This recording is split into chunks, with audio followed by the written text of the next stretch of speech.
This is Get Sellers Calling You, and I'm Beatty Carmichael. Learn more at our website at getsellerscallingyou.com.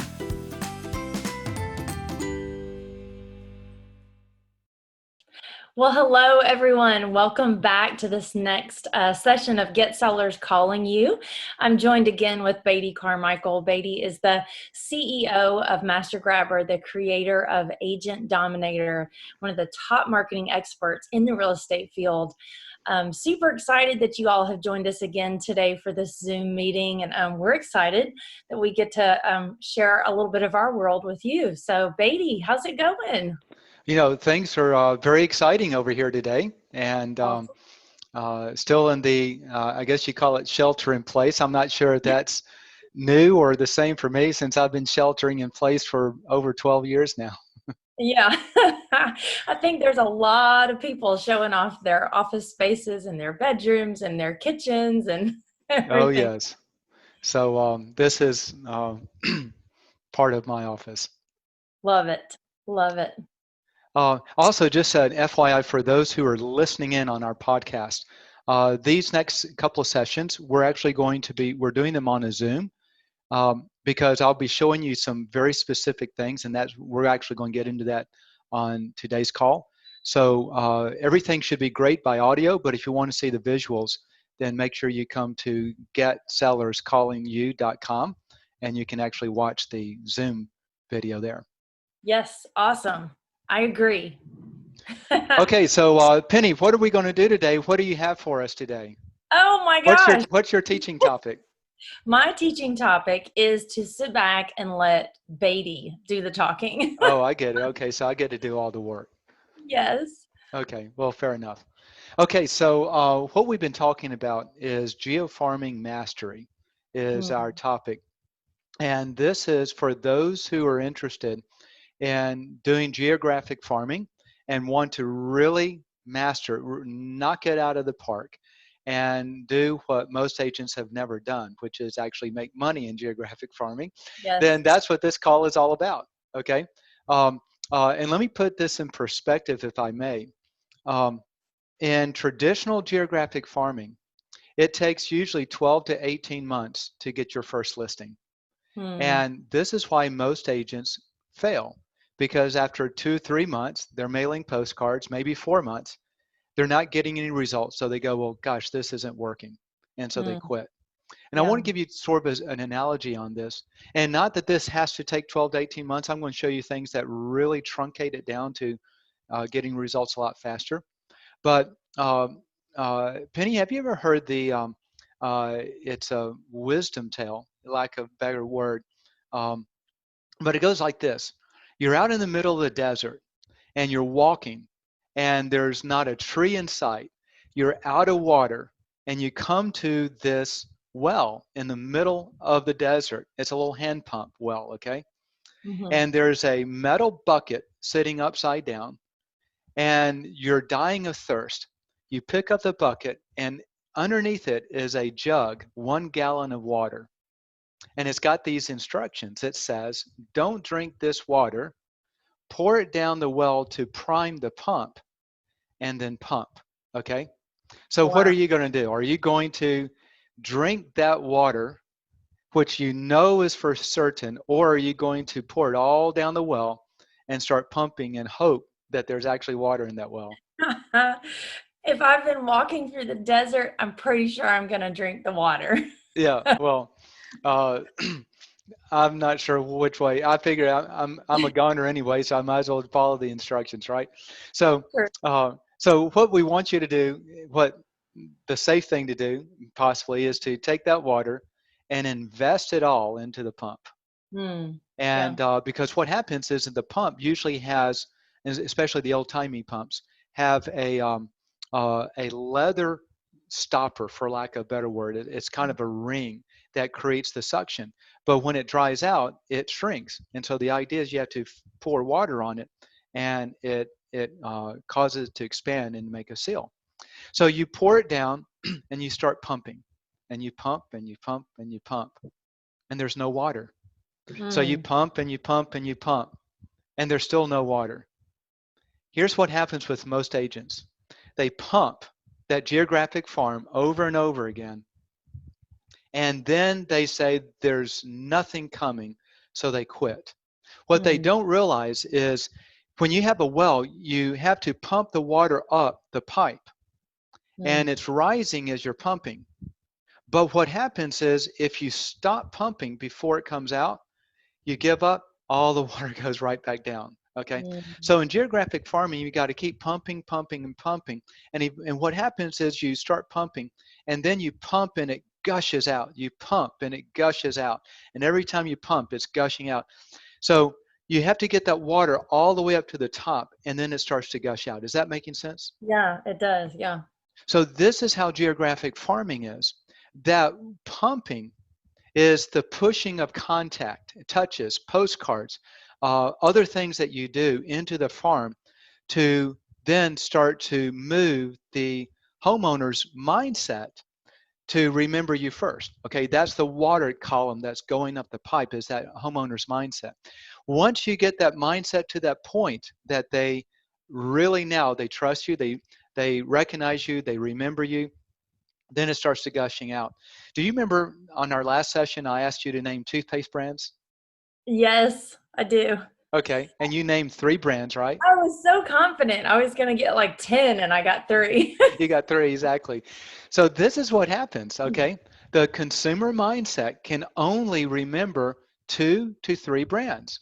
In real estate, that's 2 to 3 real estate agents. Your job is to get that column of water to the top, so you're the one that they remember.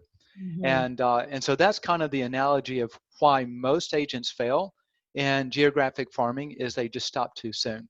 But if you keep pushing on it, then it's starting to start gushing out.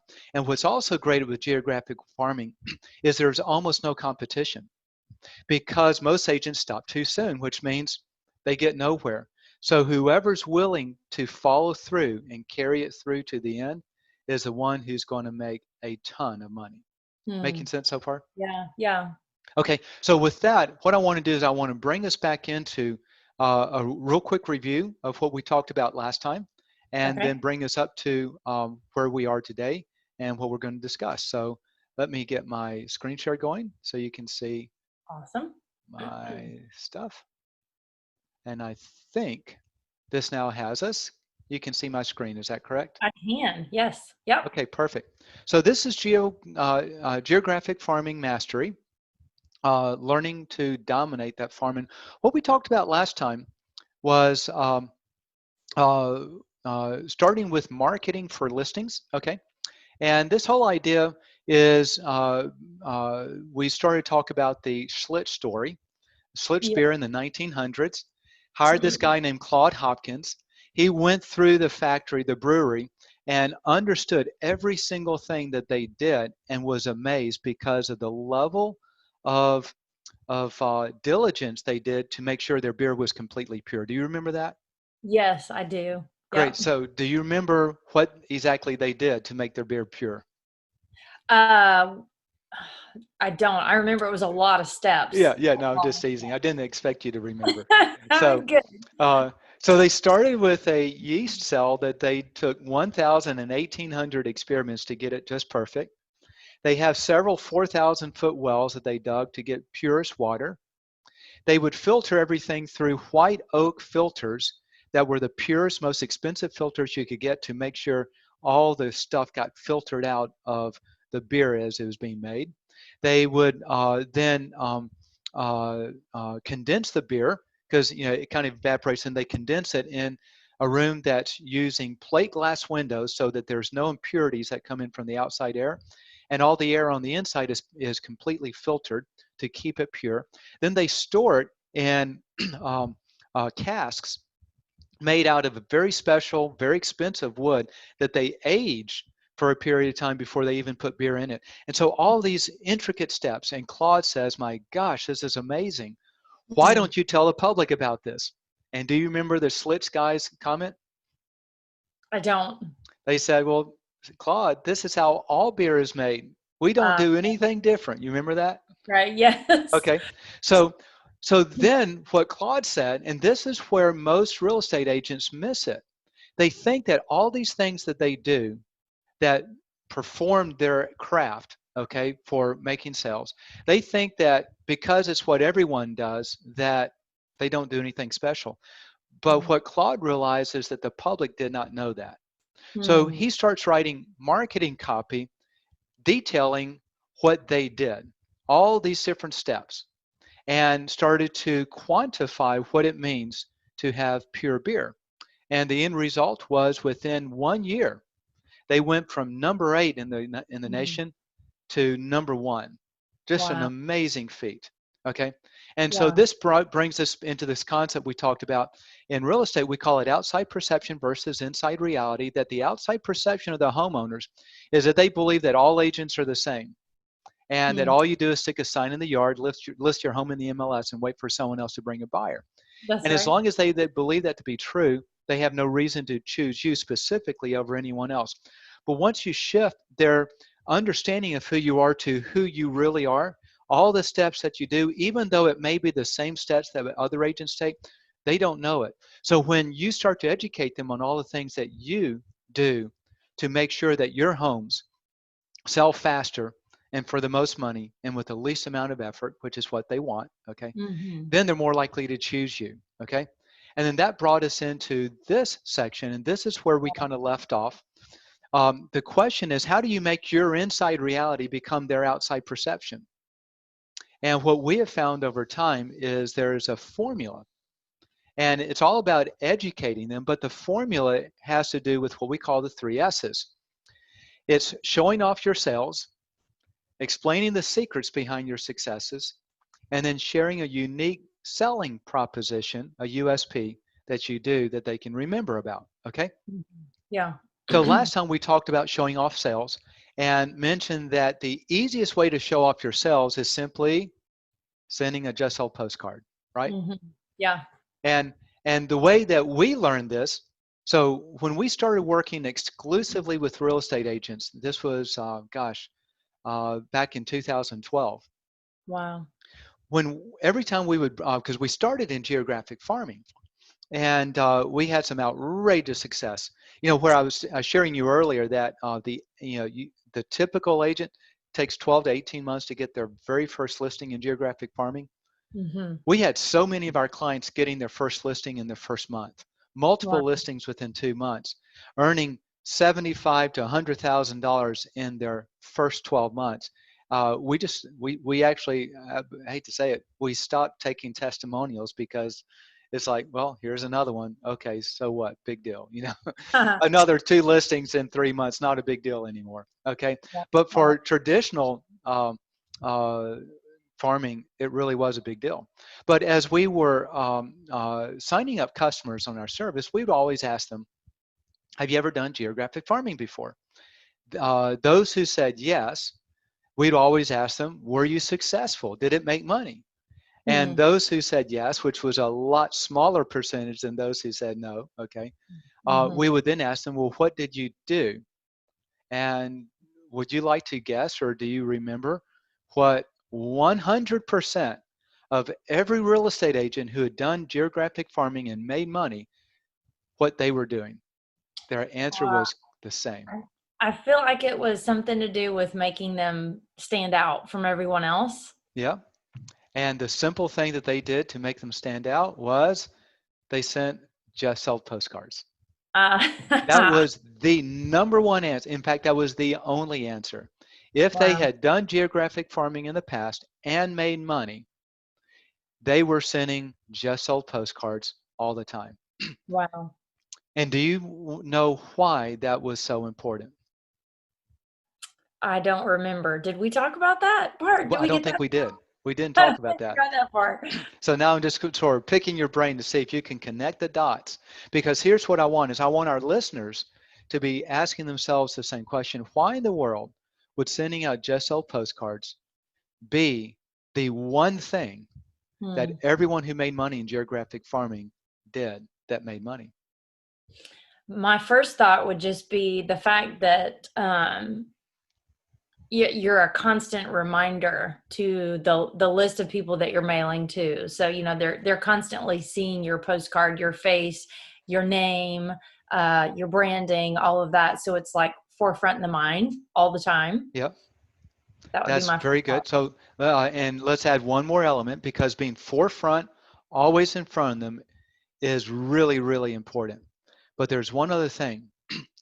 You're thinking about selling your home, and you have two friends who sell real estate. One, you're constantly getting just sold, just sold, just sold, just sold, just Mhm. sold, just sold, and everything. They're always selling houses. And the other friend, you never hear them selling a single house. Which Mm. friend are you going to choose? The one who's always selling. Yeah, okay. So this person who's you never hear them selling, they could be selling the same number of homes or even more. But remember, your perception is your reality. Yes, yeah. What you believe to be true is what you think is true. And therefore, the one who's constantly showing off their sales gives you confidence that they can sell your house too. Does that make sense? Absolutely. Yeah. That's why showing off your sales is so important. Now, a lot of people, and this is, we covered this last time, and I'm going to move off of this. This is showing off your sales. A lot of times, people say, well, I'm in a geographic farm. I can't show off the sale I just made over there because it wasn't a house in the farm. Hmm. And this is where we talked about last time, is this is where we figured out how to do it, because a lot of times when you sell a house in a different area, that house has a different exterior look to it than maybe the houses all in the farm that you're targeting. Does that make Yeah. sense? Yeah. So then when you show them a picture of that house, let's say it's a Mediterranean style house, and the farm that you're targeting is a New England style architecture, then it just stands out like a sore thumb, and they go, well, that wasn't even anywhere near here, right? Maybe Yeah. that was on the other side of the country when they were. So what we do is we found that if you have a house that the exterior is dramatically different than the exterior where you're mailing, we do something very unique. And do you recall what that is? We do an interior photo. So like the Yes, kitchen or the bathroom or something like that. absolutely. So we show off your sale, but we do it with an inside photo, because here's what we find. The kitchen looks the same Hmm. regardless of where you are. The master bath, the master bedroom, the den, the living area, the playroom, um, the outside with the pool, they almost always look about the same, Yeah. even though the exterior is different. So you can then use sales from other areas and show them off in your farm. So that catches us up to date from where we were. Before we Okay. shift off of this topic, as I've reviewed this with you, does anything come to mind that maybe you would like to ask for clarity? Or maybe you think that if, and I'm not saying that there is anything, but anything that we should kind of clarify before we shift off of this topic? No, I can kind of hear maybe some agents thinking, is it going to get redundant? You know, like if I can kind of, from a marketing standpoint, maybe their thought process is this going to get redundant? How am I going to continue to make sales if it's like the same stuff going out? Yep. Well, it's always best to be redundant than remiss. Okay. Yeah. So, Yeah. um, True. yeah. Very So, true. in fact, I got to tell you a story. In fact, I will tell you this story in just a moment on how you can be redundant 5 times with the same sale. So, Wow. but we'll get there. So let's talk on the second S. So the first S is showing off your sales, and the second S is explaining the secrets to those sales. And what I want to share is this is what Claude Hopkins did with Schlitz beer. Hmm. This is what he did with a lot of his other clients. And this is what we find, that if you do it with your marketing, it makes amazing, huge, supernatural leaps forward in people doing business with you. And the secrets behind those sales is really taking those things that you do to be excellent for your clients and simply educating your people on what you do. Okay, Hmm. let me give you a couple of examples. The Okay. easiest way to understand secrets is most agents out there use some sort of a listing presentation book. Have you ever seen an agent with a listing presentation kind of flip through and Yes. okay, Yep. all right. So each page on that listing presentation is typically one thing that that agent does or has access to, or some value or benefit that agent brings, that is another reason that you should choose that agent. And then the agent flips to the next page and there's another reason, okay? Hmm. Those are the secrets to your sales. Hmm. That's the easiest way to explain it. So if you were to take your listing presentation book and rip out all the pages and put one page on a postcard and mail it out, that's essentially what explaining the secrets is. Hmm. And to get down a little bit deeper, think about this. One secret to getting your client the most money is to make sure that you get lots of offers immediately, so you create a competition and a willingness for the buyer to pay more and accept less on the contract, on the inspection negotiations, because Hmm. they know that there are other people wanting to get it and they don't Yeah. have as much leverage. Does that make sense? Yes, Okay. absolutely. So what do you think an agent can do to ensure that they get more buyers looking at the home right off the bat so they get more offers on it? Uh, Definitely have to stay competitive with the market. Okay, Pricing huge. perfect. Oh gosh, I'm on the spot, so I can't. Okay, so let's talk. So price is number one. I love what one of our agents said on one of his postcards. He says, um, uh, 80% of our marketing of your home will be done the night we decide the price. Yeah, yeah, Okay. You that's can't good. overprice it and Yeah, expect it to sell. And if you underprice it, then you're going to lose money. So sure. getting it perfectly priced, the Yeah, number one most important thing, because if it's priced right, then you're going to get all the legitimate buyers coming and wanting to see it. That's number one, okay? okay. But maybe another thing you can do is maybe take really beautiful professional photographs. Go hire a professional photographer to photograph every single room from different angles and the outside. Maybe even photograph it right at dusk where the background of the sky is dimming and you can turn on all the lights in the house, so now the light looks beautiful and warm Mhm. and aglow, okay? Which is a Yeah, lot better than taking a photo exteriorly at 12 noon, okay? yeah. So by hiring a professional photographer who knows how to make that house pop in photos, do you think when people go online to look at it and the photos are absolutely gorgeous, you'll get more interest from buyers to see the house than if they were just dud photos? 100%. Okay. 100%. So then Yes. you could explain the secrets of the steps you take to get absolutely gorgeous photos, and not just a gorgeous photo, but you've searched the market.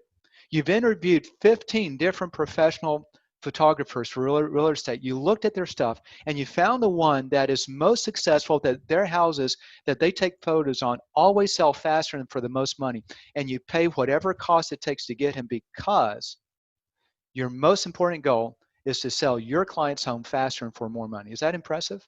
Yeah. Yeah. Hmm. Does that set you apart from other agents? Oh, for sure. Okay, so now we just hit two things: price, professional photography.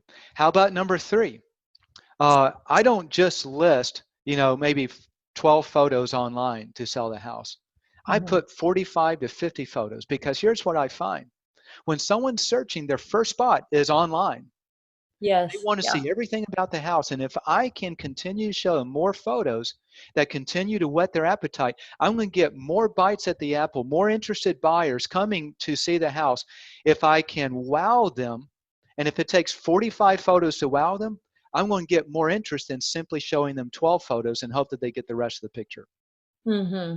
Okay? Yeah, that's so true. Maybe I don't just post it through my MLS that then gets syndicated out, but I also go to Craigslist, and I go to local places, and I go to places like Oodle, which no one's ever heard of, but it still is seen and creates Mhm. traffic. And so I post my houses in more locations than the typical agent, because that way more homeowners see it, and I increase the chance more buyers seeing, excuse me. More buyers means more potential offers, and all it takes is one more offer, and now I've got competition, which keeps my sales price of the house high. Yeah, Okay? totally. Yeah. Presentation. I mean, I was just thinking about like when you're talking about photos, you know, it's got to look nice before you before you Yes. can take a nice picture. And if you got a nice home, especially with a nice yard, maybe a great backyard, a pool, use a Hmm. drone. Okay? Yes. And you can talk about your drone photography. Yeah. That makes it even more special. Okay? Hmm. These are Hmm. the things I'm talking about with secrets, and we're not even through, we haven't even begun to scratch the list, but does this start to impress you as a For sure. homeowner? Okay. Yes. How about this? What's another way that I consistently, and see, here's the message. The messaging is my homes consistently sell for more money in less time and with less hassle. Hmm. How can you back that up? Just like Claude Hopkins, how can you back up that our beer Hmm. is pure? You go through all the steps. Hmm. Well, another reason my homes sell faster and for more money is because I get more buyers there sooner. And one of the ways I do that is, in addition to all of these things, I then do aggressive marketing before the home comes on the market. I might put out on the road a coming soon sign. Yeah. I might list it online in different places, coming soon. I might actually start to do postcard mail outs into that neighborhood, because in a lot of places, somewhere I think the number is between 20 and 30% of buyers in a neighborhood are friends of and therefore referred by someone that already lives in that neighborhood because they want their friends there. Okay. Yeah. Of So course. why not market to those people who already live there and say, hey, this home is coming on the market. It's not on yet, but if you have any friends, let them know because it's coming on the market on this date and it's going to go fast. So Hmm. now I create pressure from within the neighborhood to drive more buyers, interested, referred buyers who want to be in that neighborhood. Those are the Yeah. best buyers you can get, right? It's that sense of urgency. It's that sense of urgency. So Hmm. these are just a handful of the things that you can start to talk about. Each one of these topics being a separate message that you push out into that community. This is the second of the three S's. So let's back up and let me ask you a question. Okay. You now have three real estate agent friends. Okay, I'm trying to get in the visual three. There, now we got three, okay? Okay, There we go. so I got three. This one over here is the one that you get the just sold postcards all the time. This one in the middle is the one that you know sells houses, but you've never seen any evidence. Hmm. This one over here is kind of a newcomer, but everything they do, they're showing off their sales, and they're always amazing, successful sales. They're Hmm. explaining the secrets behind all of these things that we've been talking about and tying those secrets as to this is why my houses consistently sell more. Hmm.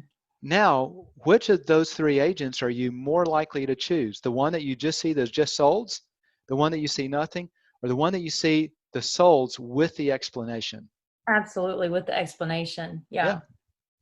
So that's the power of explaining the secrets. Now, before I move off of secrets, any questions on that? No, I thought that was great. Okay.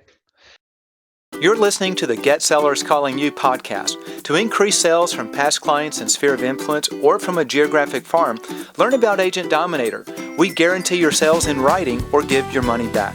To learn more, visit our website at getsellerscallingyou.com and select Agent Dominator from the menu. And now, back to the podcast. So now the third part of the three S's is what we call a unique selling proposition. Hmm. And this is going to take a little bit more time to explain because there's a lot of facets with it. But some people call it a USP, unique selling proposition, USP.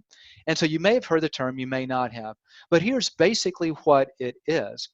A USP is where you can condense down into just a few words something unique about you. That's why it's called a unique selling proposition. It's a unique, or maybe if we were actually to recoin this phrase, we would call it a UCP, a unique choosing proposition. Why should you choose me? Okay. Gotcha. But it's something unique that gives that homeowner a reason to want to choose you. So let me give you kind of some ideas of what this could be. Okay. It could be because you professionally stage every one of your homes. Now, this may be important in that community where staging is important, maybe especially if the homes are a lot of times unoccupied. And most importantly, when the homeowner knows what staging is. I'm going to ask you, I'm assuming you know what staging is, right? Yes, Do you? absolutely. Hmm. Okay. Now, you've been involved with real estate to a degree, right? Hmm. Okay. How many of your friends who've never sold real estate, if you mention the word staging, how many of those friends do you think understand what staging means? Not that many. Yeah. So if you simply say, I staged all of my homes, then sometimes that's going to fall flat, because if you're talking to a market that's never had to have a home staged, they really don't know what that means. Yeah, yeah, Okay. that's right. So then what that means is if you're going to use that USP, you've got to work it a little bit more so people understand it. So Mm. here's the key with USP is it's got to make sense what the value is. Like one person gave the value, um, I pay for professional photographs for your home. Well, that's not really USP, because I'm thinking, well, duh, doesn't All everyone? realtors do Right. that. Don't every real, well, they don't, but that's my perception maybe. Um, Yeah. or maybe I don't know what that means. Well, Mm. only costs what, $50 for someone to come over and take a few pictures. So Hmm. there's not a whole lot of value.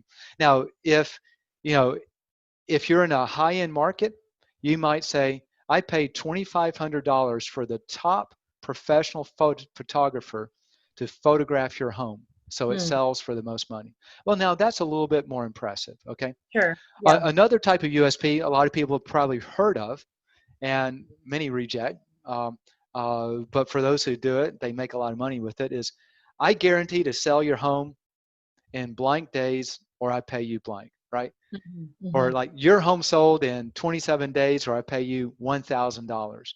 So something like that, what that does is that creates a wow response. And the Sure. whole idea about the USP is to create a response that gets people to go, wow, that's a lot of value to me and no one else is doing it.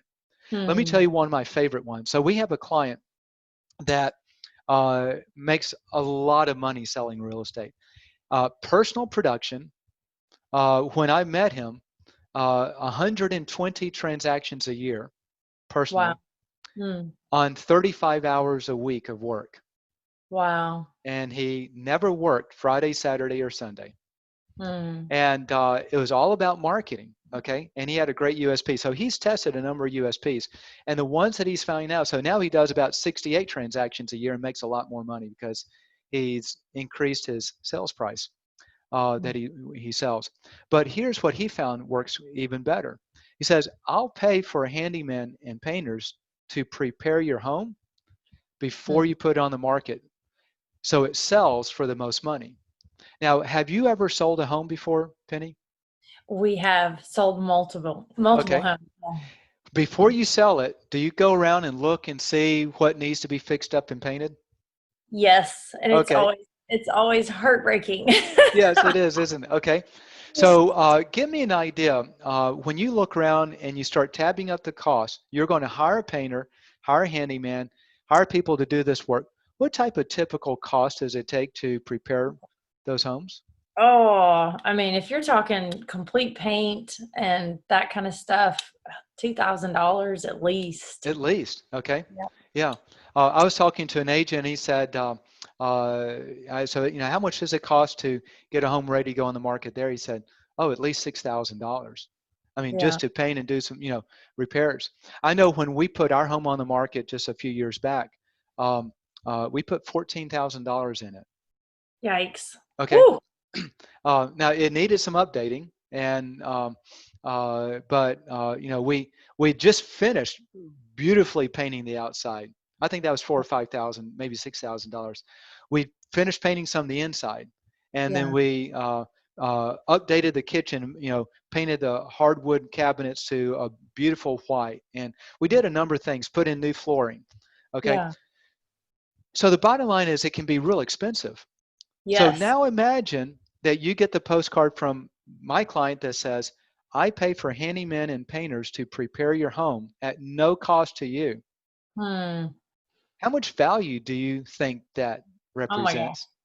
So much, because when you need to sell your house, you need to sell your house. Like, there's, you know what I'm saying? When Yeah, people get in a position where, like, I really need to sell my house, but then when you start looking at the cost that you have to do to your home in order to keep it competitive, it can be a shock and very depressing.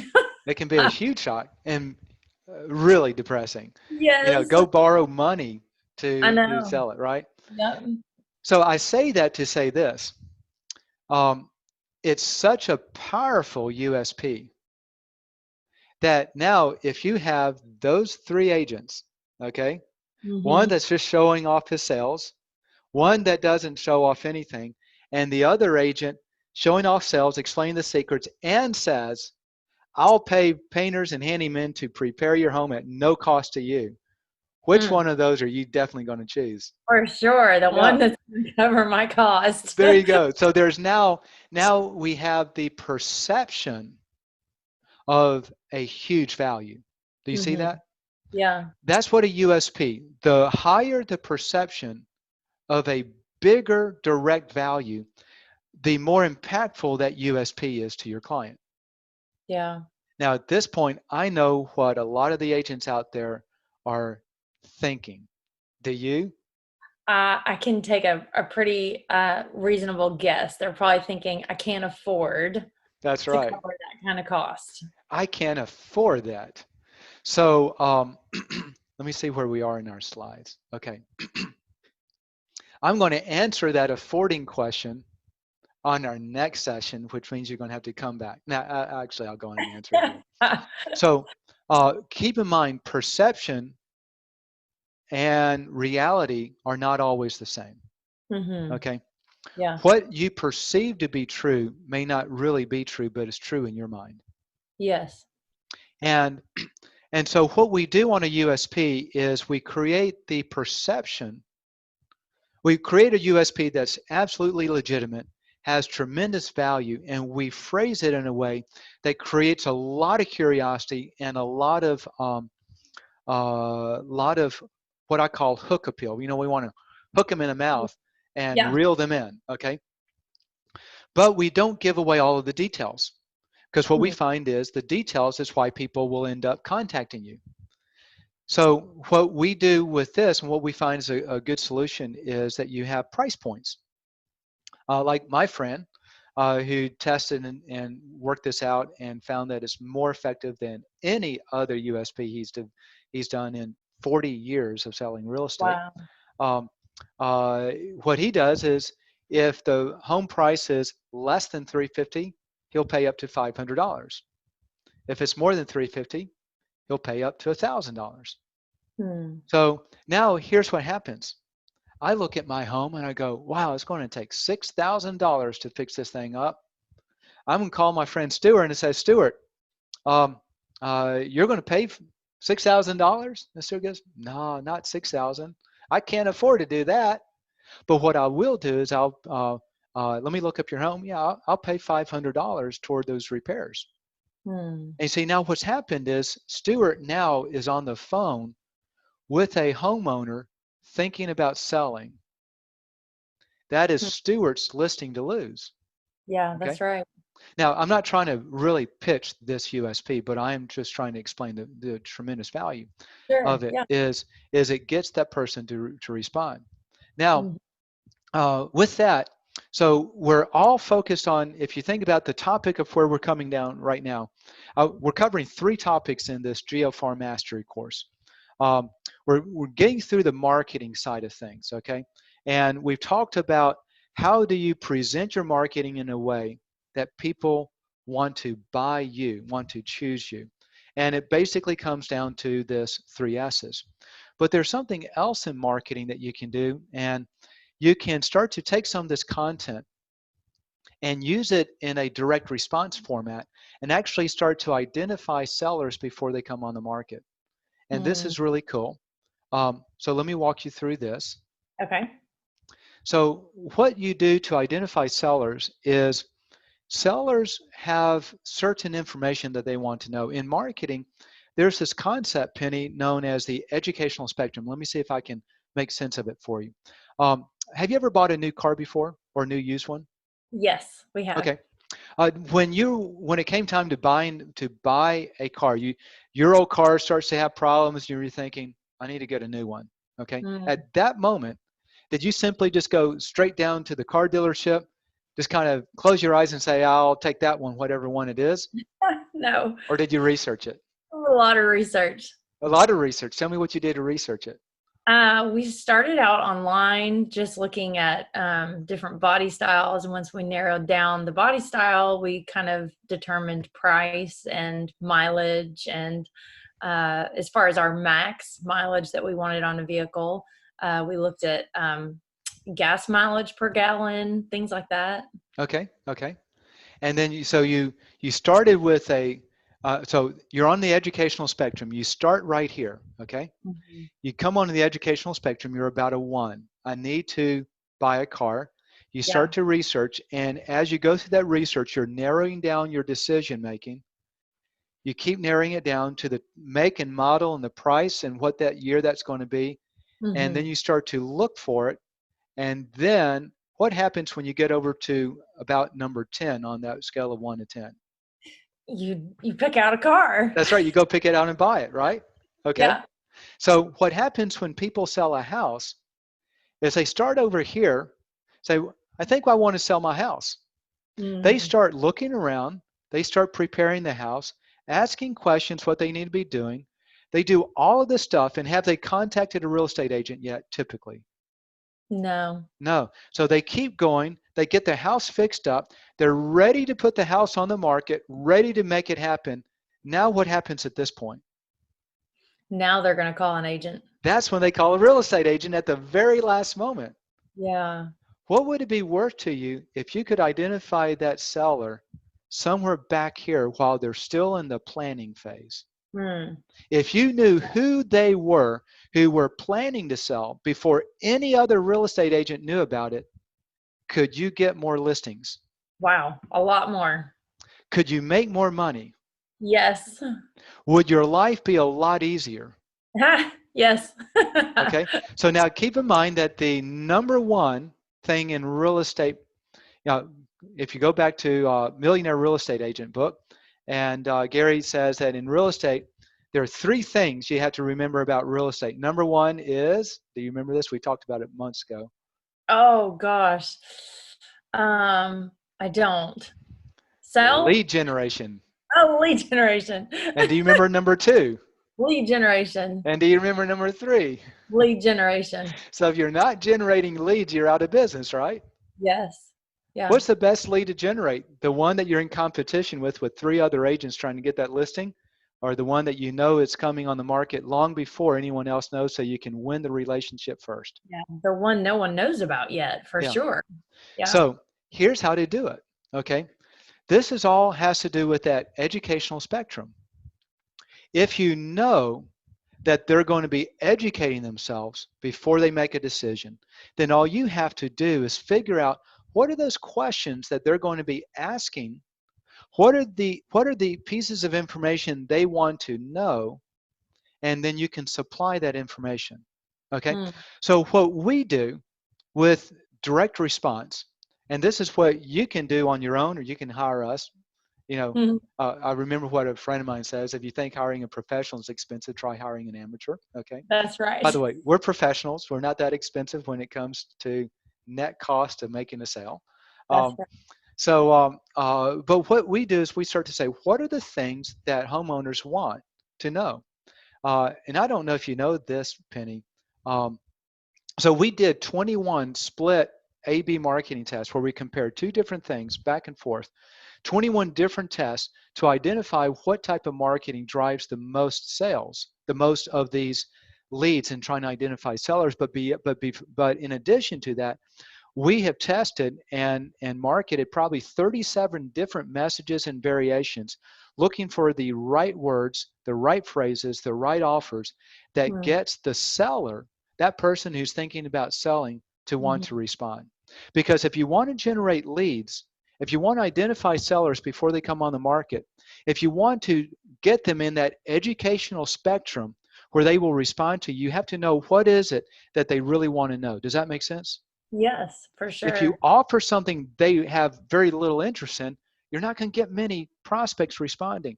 But if you know what they're hot to know about, then you'll do that. And that's what we started to do.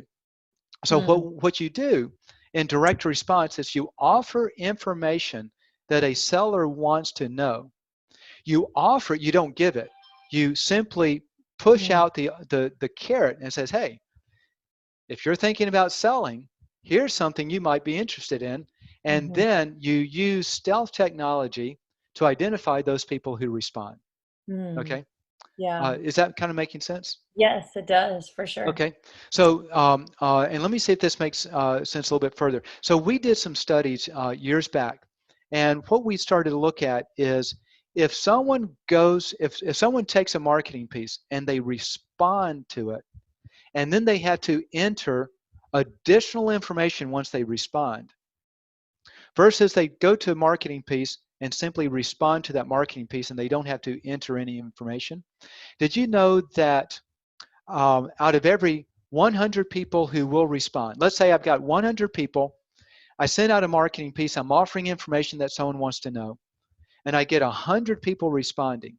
If I then ask them to fill out a form to get that information that they're responding to, do you know what the typical percent of those people are that actually will fill out the form? I don't. I would say it's low. Yeah, it's low. Would you like to guess? Out of Uh, 100 people that actually, so let's say they go to a website, okay? Some marketing piece says, go to this website, get this free report. It's something that they're interested in because they're thinking about selling. And then on that website says, fill out this form to get the report. Out of 100 people that go to the website, how many people do you think would actually fill out the form statistically? I'm gonna go really low, 10%. Yep, somewhere between 5 and 10. Wow. Hmm. What does that mean that just happened to those 90 to 95 people that did not fill them out? They still want to know. They still need the information. But you don't know who they are. Yeah. Okay, so this is one of the things that we learned real early on, long before we started working exclusively with real estate agents. If they had to identify who they are to get the information, most people don't. And do you know why they don't? If I had to guess, maybe they Uh-huh. just don't want to be contacted. That's it. They don't want to be bothered by a pesky salesperson trying to get them to make a buying decision, right? Yeah. They just want to know. So Yeah. only those who are willing to be contacted will fill out the form, or those who are just not bright enough to know that when they fill out the form, someone's going to be contacting them. Okay. Yeah. But all the other people who are bright enough to know that, then they're going to hold back on filling out that Mhm. form. So this is why you have to use some sort of stealthy way to identify them, so that when they go to that, if it's a website, okay, if we keep it in that terminology, when people respond to that marketing, go to that website, you have to be able to identify them immediately right then on the website Hmm. before they make it there without them filling out a form. And Yeah. if you can do that, then you've got all of these prospects thinking about selling. So what I Yeah. want to do next, and this is where we're going to stop, and we're going to Okay. pick up the rest on our next session, is how do you start to implement these things? How do you start to implement the 3 S's? How do you start to implement the direct response? To those, both of those things, to drive people to choose you and to identify those sellers long before they come on the market. What I want to do is I want to walk you through the umpteenth variation of our postcards, okay? The things Okay. that we actually do, that we have honed this thing down to a science, and show you exactly how they can be implemented. Not so much as as an effort to, promote our postcard. So I'd love to do that, but really, the best way to show you how to execute on this stuff is to show you what we do for our clients, and then from there you can start to either take it and create your own stuff, follow the same pattern, or Hmm. maybe if you want to come to us, you can hire us to do that. So before we break and wrap up this session, any questions, any comments, any thoughts that are rumbling through your minds, um, uh, other than, do we really have to wait till next time to actually see this stuff? Other than that, I think the biggest thing that I was thinking about was just the importance that you talked about this, the importance of setting yourself apart and Right? really being something that other agents are not providing, because there are so many real estate agents. And so I just think the importance of that USP, the unique selling proposition, and just really providing something for clients that no one else is doing. Um, and you'll get into that some more, I'm sure, but there's ways to protect yourself as an agent, still do something significant, but also protect yourself so that you're not just giving away a house. Yes, exactly. So when we get to next session on this, and I walk you through that, ask me, prompt me, remind me to cover that if I don't cover it normally, Okay, automatically, because it is important. And sure. and this is the key with creating a USP, is making sure you have what I call the parameters that Yeah, protect you. Okay. Um, what we do with our clients, just as an FYI, is we walk them through how to create a USP. We have several USPs that we have found to be real effective, very demonstrable, and what they do, very keep people remembering you, and also highly, highly protect you so that you can't lose money on it. And yeah. so we've gone through that. So what we'll do next time, just as then a final reminder, is what we're going to do. We're going to wrap up this section of marketing, actually show how to execute this stuff on how we're doing it on postcards. And it's not only postcards, it can be on Facebook ads, it can be in flyers, it can be in emails, it can be in things that you drop off in your literature when you go do a listing presentation. Once you understand the mechanics of what drives the homeowner to choose one agent over another, then you can take those mechanics and use them in everything that you do. Is that making sense? Yes, absolutely. Yeah, that's So we're great. going to do that. And then the next thing we're going to do, all this is going to, this next session is just going to condense it all down, I think, and wrap it all up. So we'll get it all done, I think, in this final session.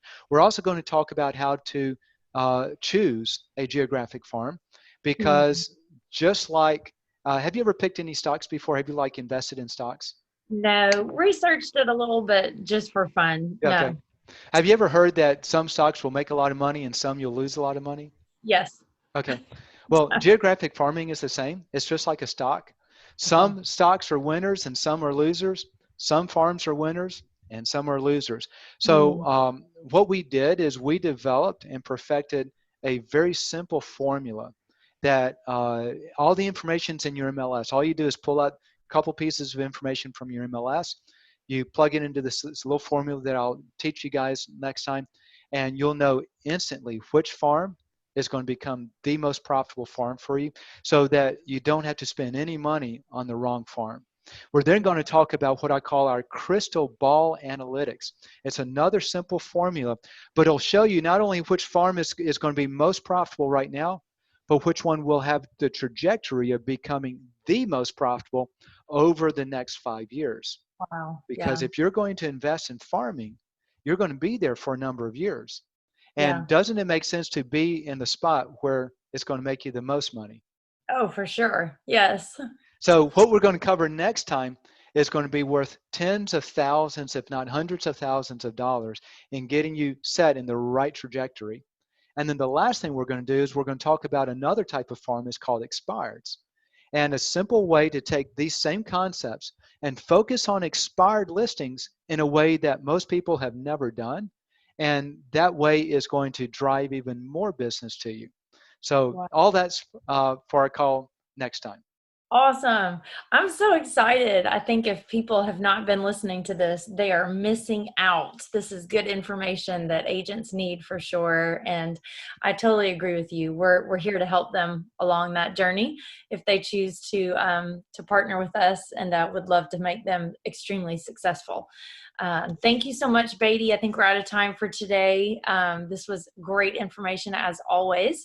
And I look forward to seeing everybody else again next week, I think it is, and learning more about this amazing technique that you've perfected. Very good. I look forward to it too. And don't forget, please subscribe to our podcast. Yes. And so you'll never miss a session. Y'all have a great day and be blessed. Thank you. If you've enjoyed this podcast, be sure to subscribe to it so you never miss another episode. And please like our Get Sellers Calling You Facebook page.